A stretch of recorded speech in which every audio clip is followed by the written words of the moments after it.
அன்பானவர்களுக்கு வணக்கம். நம்ம சின்ன மருமகள் சீரியல்ல நம்ம சேது மீனாட்சியை தமிழ்கிட்ட கொடுக்கக்கூடாது அப்படின்னு முடிவு பண்ணுறாங்க. மீனாட்சியை கொடுக்காட்டினா தமிழ் ஒத்துக்குவாங்களா? என்ன நடக்க போகுது தெரிஞ்சுக்கிறதுக்கு முன்னாடி இந்த வீடியோக்கு ஒரு லைக் போட்டுக்கோங்க. ஸோ பார்த்தீங்கன்னா பெரிய ஆக்சிடெண்ட்லேருந்து தப்பிச்சோம் தமிழ் அப்படின்னு சொல்லி மலர் நம்ம தமிழுக்கு கால் பண்ண சொல்ல, என்ன சொல்கிறீங்கக்கா, நான் இதுக்கு தான் அங்கே கூட்டிகிட்டு போகாதீங்க, என் மகளை கஷ்டப்படுத்தாதீங்கன்னு சொன்னேன், கேட்டிங்களா அப்படின்னு சொல்லி நம்ம தமிழ் வீடியோ கால் வாங்க அப்படின்னு மலர்கிட்ட சொல்கிறாங்க. நம்ம மலரும் வீடியோ கால் பண்ணி, இதோ மீனாட்சி பாரு எவ்வளோ சந்தோஷமாக சிரிச்சுக்கிட்டு இருக்கா அப்படின்னு சொல்ல, அது சரிதாங்க்கா, மீனாட்சிக்கு தடுப்பூசி போடணுன்னு சொன்னேன்ல, இன்னைக்கு போய் மறக்காமல் போட்டுருங்க, நான் இங்கே அழகருக்கு போட்டுடுறேன் அப்படின்னு சொல்லி நம்ம தமிழை அழகரை கூட்டிகிட்டு போய் தடுப்பூசியும் போட்டு, தடுப்பூசி போட்டால் காய்ச்சல் வருமே அதுக்கு மருந்தும் அப்படின்னு சொல்லி டாக்டர்கிட்ட சொல்லி அந்த மருந்தும் வாங்கிட்டு வந்து அழகருக்கு போட்டு விடுறாங்க. இருந்தாலும் உடம்பு நெருப்பாக கொதிக்குது. இன்னொரு பக்கம் பார்த்தீங்கன்னா இவங்க போகிற வழியிலேயே ஒரு நல்ல ஸ்பெஷாலிட்டி ஹாஸ்பிட்டலாக பார்த்து மீனாட்சிக்கு தடுப்பூசி போட்டு அவங்களும் மருந்து வாங்கிட்டு வராங்க. நம்ம தமிழ், நீங்கள் மீனாட்சிக்கு தடுப்பூசி போட்டிங்களா அப்படின்னு சேதுவுக்கு கால் பண்ணி கேட்க, போட்டுட்டேன் ஆனால் மருந்து கிடைக்கல அப்படின்னு சொல்ல, நான் அதை கூடையில் வச்சுருக்கேன் பாருங்கள், 2 மணி நேரத்துக்கு ஒருக்கா இந்த மருந்து ஊற்றணும் அப்படின்னு சொல்லி நைட்டு 10 மணிக்கு 12 மணிக்கு 2 மணிக்கு 4 மணிக்கு அப்படின்னு மாற்றி மாற்றி நைட்டு தூங்காமல் சேதுவுக்கு கால் பண்ணி அந்த மருந்து போடுறதுக்கு ஞாபகப்படுத்துகிறாங்க. சேதுவும் நைட்டு ஃபுல்லாக தூங்காமல் மீனாட்சியை பார்த்துக்கிட்டே 2 மணி நேரத்துக்கு ஒருக்கா அந்த மருந்தும் போட்டு விட குழந்தைங்க ரொம்ப சந்தோஷமாக சிரிச்சுக்கிட்டு தூங்குறாங்க. 2 மணி நேரத்துக்கு ஒருக்க சேதுவும் தமிழும் குழந்தைங்களுக்கு மாற்றி மாற்றி மருந்து ஊற்றுறதுக்காகவே ஃபோன் பண்ணி பண்ணி ஞாபகப்படுத்தி மருந்து ஊற்றிக்கிட்டு இருக்காங்க. பக்கத்தில் படுத்துருக்கிற அந்த காவியாவோ நல்லா கொரட்டை விட்டு தூங்கிக்கிட்டு இருக்காங்க. அடுத்த நாள் காலையில் பார்த்தீங்கன்னா மக்கள் நலப்பணி செய்கிறதுக்காக அங்கே இருக்க கூட்டத்துக்கு வந்து அங்கே சைக்கிளு, தையல் மிஷின் அப்படின்னு ஒவ்வொருத்தருக்கும் கொடுத்துக்கிட்டு இருக்காங்க.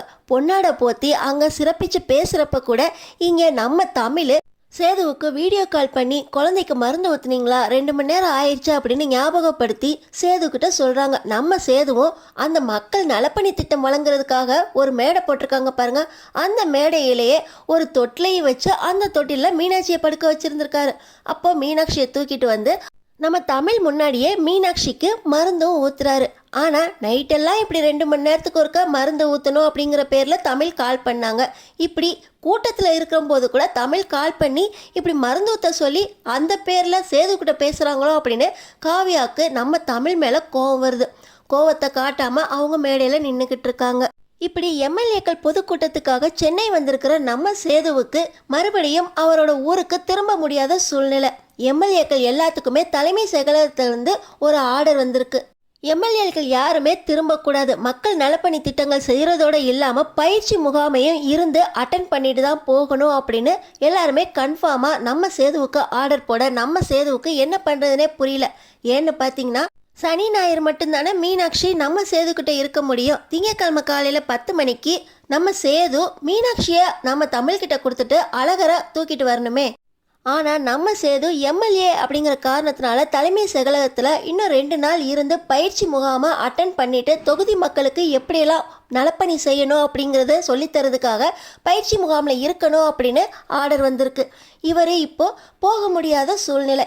எப்படி சொந்த ஊருக்கு திரும்பி போய் குழந்தைங்கள மாற்ற முடியும் அப்படின்னு நம்ம சேது யோசிச்சுக்கிட்டு இருக்காரு. இப்போ ராஜாங்கத்துக்கிட்ட நம்ம சேது போகிறாரு. முக்கியமான விஷயம் சொல்லணுங்கப்பா, இப்படி எம்எல்ஏக்களுக்கு பயிற்சி முகாம் அட்டன் பண்ண சொல்லி 2 நாள் இருக்க சொல்லியிருக்காங்க.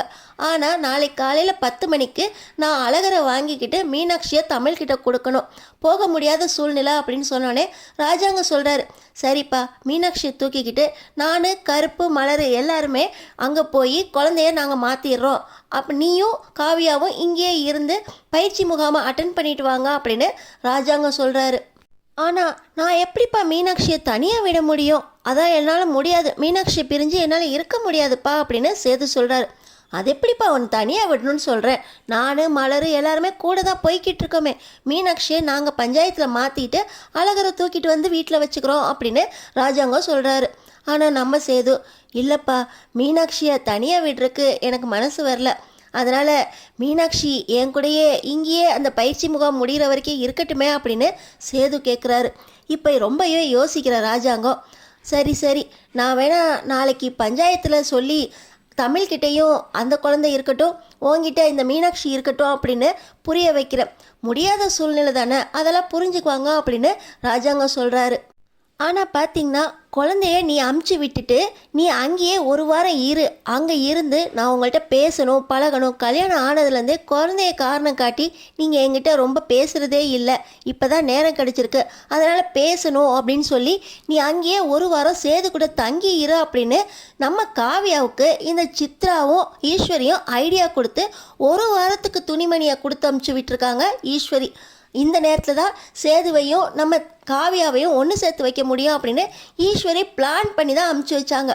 அதே மாதிரியே நம்ம சேதுவும் இங்கே சென்னையிலேருந்து கிளம்ப முடியாத சூழ்நிலை. குழந்தையும் கொடுத்து அனுப்ப மாட்டேன்னு சொல்லிட்டாரு.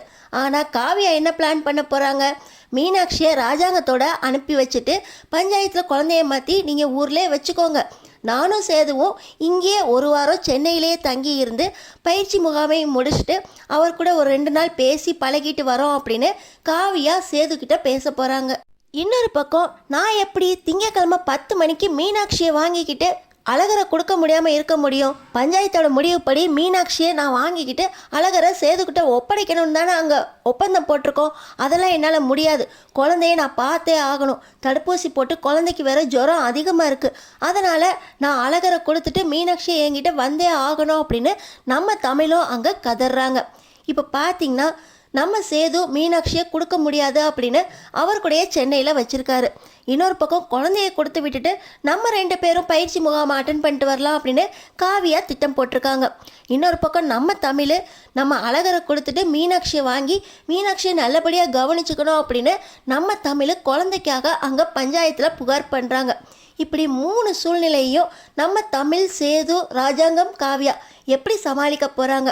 அடுத்தடுத்து என்ன நடக்க போகுது தெரிஞ்சுக்கிறதுக்கு நம்ம சேனலை சப்ஸ்கிரைப் பண்ணி தொடர்ந்து பாருங்கள்.